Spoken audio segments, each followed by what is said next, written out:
let's go guys for another tutorial of tuna sandwich. Kasi dati po ibang tuna ang ating ginamit, tuna meat. So ngayon, mas maganda itong Rio, mas masarap. So and then another dagdag ingredients, ito po ay a little bit chop of onions and bell pepper, yung red, and carrots. And then ito po yung ating tuna meat. Meron po tayong pepper, white pepper, and mayonnaise. At ito po ang isang magpapasarap na wala dati doon sa aking ginawa, ang formaggio caprino. So meron din tayong konting lemon, pang-alis po ng lansa, at salt. So ngayon guys, mag-uumpisa na tayo. Aanahin natin itong mabuti. Dudurugin natin mabuti yung meat ng tuna. So, yan. Para maging smooth siya. I-add natin ngayon ang caprino sa durog natin ng tuna.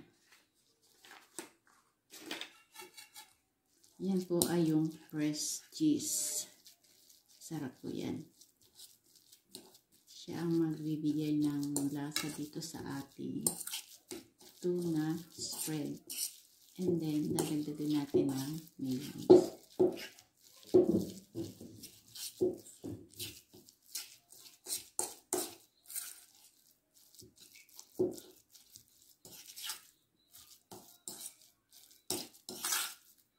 Then, add natin ngayon ang ating mayonnaise. Sandali.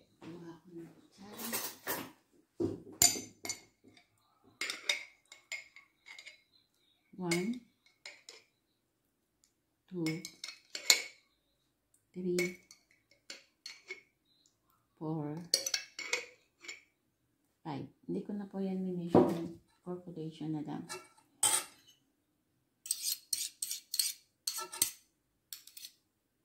And then, add natin ang ating carrots, onions, and carrots. Ito pong carrots and bell pepper, binold ko muna sandali.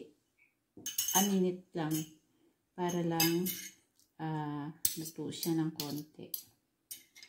And then, add na natin ng konting lemon. Ito. And then, ang ating white pepper. Dagdag sarap.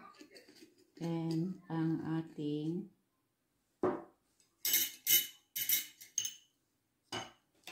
salt. A little bit of salt.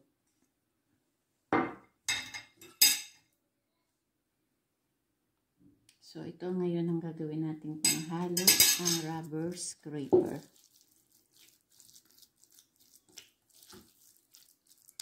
Para maganda ang kulay niya at masarap.